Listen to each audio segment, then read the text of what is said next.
السلام علیکم ورحمۃ اللہ وبرکاتہ۔ الحمد للہ الذی ہدانا لہذا وما کنا لنہتدی لولا ان ہدانا اللہ، اما بعد، عن ابی ہریرہ رضی اللہ عنہ قال قال رسول اللہ صلی اللہ علیہ وسلم من وقاه اللہ شر ما بین لحییہ وما بین رجلیہ دخل الجنہ، رواہ الترمذی۔ رب اشرح لی صدری ویسر لی امری واحلل عقدۃ من لسانی یفقہوا قولی رب زدنی علما۔ معزز ناظرین، زبان کی ہلاکتوں کے متعلق یا زبان کے ذریعے ہونے والے گناہ کے متعلق آج کا یہ دوسرا درس ہم آپ کے سامنے پیش کرنے کی سعادت حاصل کر رہے ہیں۔ اس تعلق سے حضرت ابو ہریرہ رضی اللہ عنہ کی ایک روایت میں نے آپ کے سامنے پیش کی ہے۔ پیارے نبی صلی اللہ علیہ وسلم نے فرمایا من وقاہ اللہ شر ما بین لحییہ وما بین رجلیہ دخل الجنہ، جس شخص کو اللہ تعالیٰ نے دونوں جبڑوں والے بیچ والے چیز کی جو زبان ہے اس سے بچا لیا، اور شرمگاہ سے جس کو اللہ تعالیٰ نے بچا لیا، دخل الجنہ، وہ جنت میں چلا گیا۔ یعنی زبان اور شرمگاہ کی برائیوں سے اللہ نے جس کو بچا لیا وہ جنت میں چلا گیا۔ سنن ترمذی کی حدیث نمبر 2406 میں پیارے نبی صلی اللہ علیہ وسلم اپنے ایک صحابی حضرت عقبہ ابن عامر رضی اللہ تعالیٰ عنہ کے پوچھنے پر مشورہ دیتے ہیں زبان کو قابو میں رکھا کرو۔ حضرت عقبہ ابن عامر رضی اللہ عنہ پوچھتے ہیں من نجات، یا رسول اللہ نجات کیسے پاؤں گا میں، کیسے اللہ رب العالمین کے ہاں کامیابی ملے گی مجھے؟ کہتے ہیں امسک علیک لسانک، تین باتیں پیارے نبی نے فرمائی۔ امسک علیک لسانک، سب سے پہلے فرمایا اپنی زبان کو قابو میں رکھا کرو۔ ولیسعک بیتک، اور تمہارا گھر تمہارے لیے کشادہ، یعنی اپنے گھر میں زیادہ رہا کرو۔ وابکی علی خطیئتک، اور اپنے گناہوں پہ رویا کرو۔ آئیے دیکھتے ہیں زبان کے ذریعے کون کون سے گناہ ہوتے ہیں۔ سب سے پہلی بات، زبان کے ذریعے ہم کسی کا دل دکھاتے ہیں۔ یہ زبان کبھی کبھی ایسے جملے کسی کے سامنے بول جاتی ہے کہ رہ رہ کے وہ جملہ اسے ستاتا ہے، اپنے زندگی کے آخری لمحے تک وہ جملہ بندہ یاد رکھتا ہے اور اس کے ذریعے اپنے دل میں گھٹن محسوس کرتا ہے۔ کسی عربی شاعر نے کیا خوبی کہا تھا، جراحات اللسان لها التمام جراحات السنان لها التآم ولا يلتام ما جرح اللسان جراحات السنان لها التآم، یعنی انسان جو تیر کے ذریعے کسی کو زخم لگائے گا اس کا تو مٹنا ہے، اس کا بھرنا ہے، اور زبان کے ذریعے بندہ جب کسی کو زخم لگاتا ہے تو وہ بھرا نہیں جاتا۔ سمپل سا ترجمہ یہ ہوا کہ تیروں کے ذریعے زخم لگایا ہوا بھر جائے گا، مگر زبان کے ذریعے تیر مارا ہوا، زبان کے ذریعے کسی کو تکلیف پہنچایا ہوا، زخم لگایا ہوا کبھی نہ بھرے گا، انسان اسے بھول نہیں پائے گا۔ بسا اوقات ایسا ہوتا ہے انسان کسی کو ایک ایسا بیکار جملہ بولتا ہے، کسی کے دل دکھانے والا ایک جملہ ادا کرتا ہے، انسان اس کو سوچ سوچ کے پوری زندگی تکلیف محسوس کرتا ہے اور سامنے والے کی اہمیت کو گرا دیا کرتا ہے۔ اس لیے زبان کو بڑے قابو میں رکھنا چاہیے۔ دوسرا، جھوٹ بولنا۔ پیارے نبی جناب عربی محمد رسول اللہ صلی اللہ علیہ وسلم کے ساتھ یہ تھے سمرہ ابن جندب رضی اللہ عنہ، راوی حدیث 7047 نمبر کی روایت صحیح بخاری شریف کے اندر آپ کو مل جائے گی۔ آئے کچھ لوگ اٹھا کر کے لے کے گئے، پیارے نبی صلی اللہ علیہ وسلم بیان فرماتے ہیں میں نے دیکھا ایک بندہ لیٹا ہوا ہے، اس کے جبڑوں کو چیرا جا رہا ہے، اس کے نتنے کو چیرا جا رہا ہے، اس کے گدی تک کے چیرا جا رہا ہے، آنکھ کا کنارہ بھی چیرا جا رہا ہے، جبڑا پھاڑتے ہوئے پیچھے لے کے جایا جا رہا ہے، ناک کا کنارہ پھاڑتے ہوئے پیچھے گدی تک لے کے جایا جا رہا ہے، اسی طرح سے آنکھ کے کنارے سے پھاڑتے ہوئے گدی تک پہنچا دیا جا رہا ہے۔ میں نے پوچھا کون ہے یہ، کیا جرم کیا تھا اس نے جس کی اتنی بڑی بھیانک سزا دی جا رہی ہے؟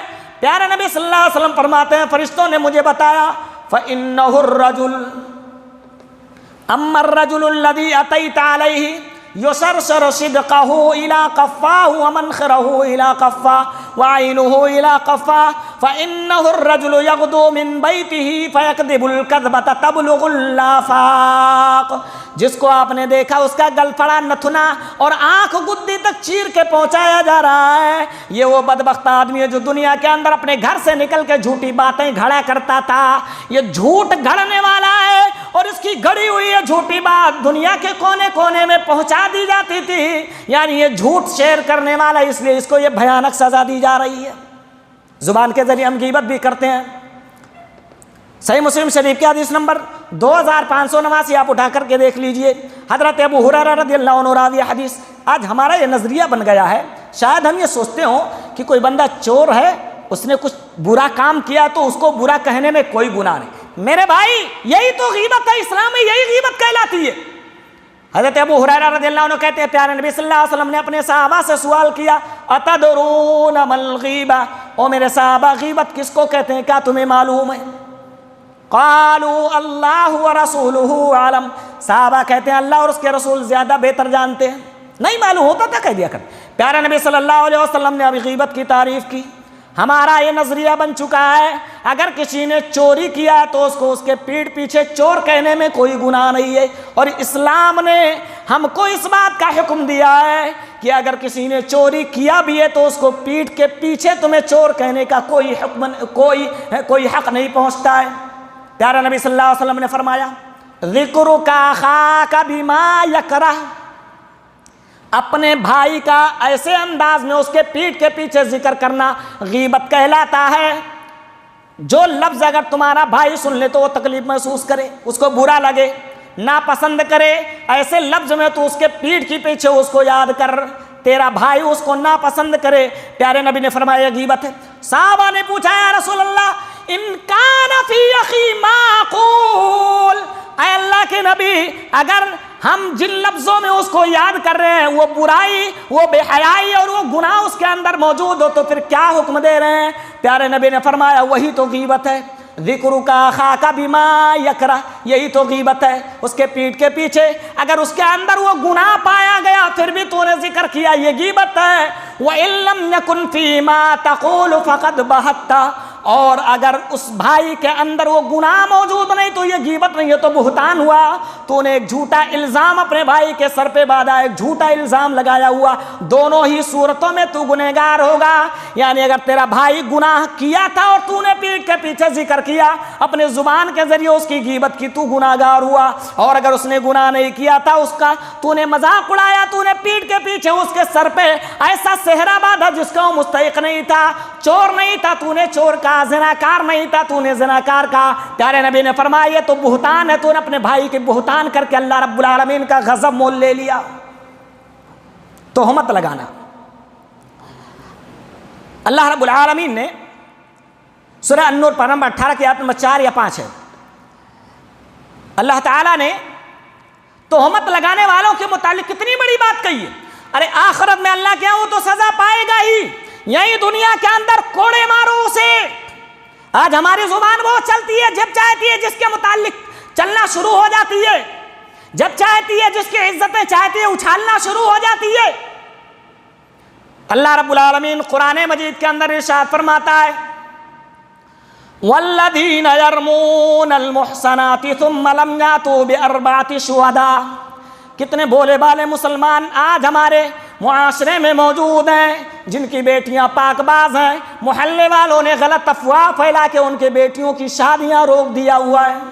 محلے والوں نے ان کے بارے میں غلط باتیں کر کے اس کی عزت و ناموس پہ ڈاکے ڈال دیا ہوا ہے، اس مسلمان کو بدنام کر دیا ہوا ہے. ان لوگوں کے لیے پیارے نبی صلی اللہ علیہ وسلم کا اللہ رب العالمین کا یہ آدیش. اللہ تعالیٰ فرماتا ہے والذین یرمون المحصنات ثم لم یاتوا باربعۃ شہداء فاجلدوہم 80 جلدہ. جو شخص کسی مومنہ پاک باز عورت پر بہتان لگا دے، الزام لگا دے اور کہہ دے کہ میں نے اس کو یہ زنا والا غلط کام کرتے ہوئے پایا ہے، اللہ رب العالمین حکم دیتا ہے اگر تو نے دیکھا تھا تو 4 گواہیاں لے کر کے یا شرعی عدالت سے اس کو سزا دلا دے.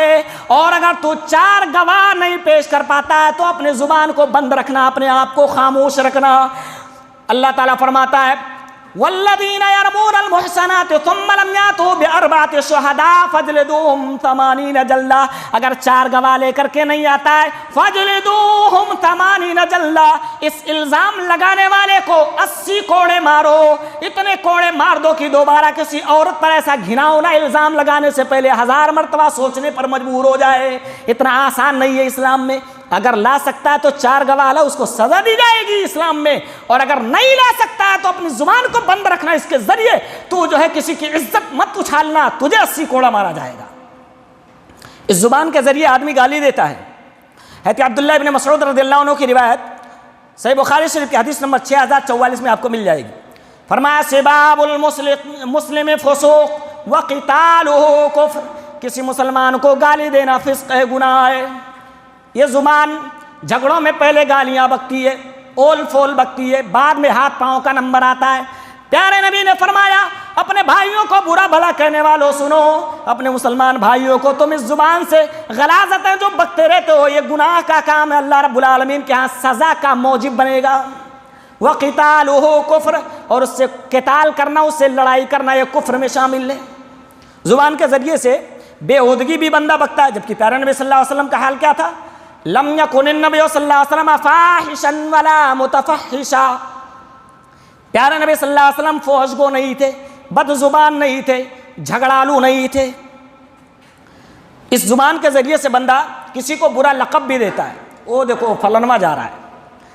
اللہ رب العالمین نے قرآن مجید کی سورہ الحجرات کے اندر ارشاد فرمایا لا يسخر قوم من قوم عسى ان يكونوا خيرا منهم یا ایھا الذین آمنوا لا يسخر قوم من قوم عسى ان يكونوا خيرا منهم، اے ایمان والو کوئی قوم کسی قوم کا مذاق نہ اڑائے۔ اس زبان کے ذریعے کسی کا مذاق بھی اڑایا جاتا ہے۔ عسى ان يكونوا خيرا منهم، ہو سکتا ہو جن کا مذاق اڑایا جا رہا ہے وہ مذاق اڑانے والوں سے زیادہ بہتر ہو۔ تمہارے کپڑے عمدہ ہی صحیح، ممکن ہے جس کا مذاق اڑا رہے ہو تم سے زیادہ تقوی والا ہو۔ تمہارے چہرے کا رنگ گورا ہی صحیح، ممکن ہے جس کالے کا تم مذاق اڑا رہے ہو اللہ کے نزدیک وہ تم سے زیادہ مقام اور مرتبے والا ہو۔ اس لیے اسلام نے کسی کو کسی کا مذاق اڑانے کی بالکل اجازت نہیں دی ہوئی ہے۔ ہمارے گھروں میں خاص طور پہ عورتوں میں یہ عام ہے، اپنے سے کمتر درجے کی عورتوں کا مذاق اڑانا ان کے ہاں بے حد عام، ایک معمولی سی بات سمجھی جاتی ہے۔ اسلام نے آپ کو اس کی بالکل اجازت نہیں دی۔ وَلَا نِسَاءٌ مِّن نِّسَاءٍ عَسَىٰ أَن يَكُونُوا خَيْرًا مِّنْهُمْ يَا أَيُّهَا الَّذِينَ آمَنُوا لَا يَسْخَرْ قَوْمٌ مِّن قَوْمٍ عَسَىٰ أَن يَكُونُوا خَيْرًا مِّنْهُمْ وَلَا نِسَاءٌ مِّن نِّسَاءٍ عَسَىٰ أَن يَكُنَّ خَيْرًا مِّنْهُنَّ، خاص طور پہ اللہ تعالیٰ نے عورتوں کا نام لیا، یعنی اے عورتوں کی جماعت تم دوسری عورتوں کا مذاق نہ اڑایا کرو، ممکن ہے جو تمہاری نظروں میں حقیر ہے وہ تم سے زیادہ فضیلت والی، تم سے زیادہ مقام اور مرتبے والی ہو۔ معزز سامعین و ناظرین، تیسرے ایپیسوڈ میں انشاءاللہ الرحمن زبان کے ذریعے سے کچھ اور ہونے والے گناہوں کی طرف میں اشارہ کروں گا، اور اس کے بعد یہ سلسلہ یہیں پر ختم کروں گا۔ اللہ سے دعا گو ہے الہ العالمین ہم تمام مسلمان بھائیوں کو، بالخصوص ناظرین حضرات کو، زبان کے ذریعے ہونے والے تمام طرح کے گناہوں سے محفوظ رکھے۔ وصلی اللہ تعالی علی خیر خلقہ نبینا محمد وآلہ وصحبہ اجمعین۔ والسلام علیکم ورحمۃ اللہ وبرکاتہ۔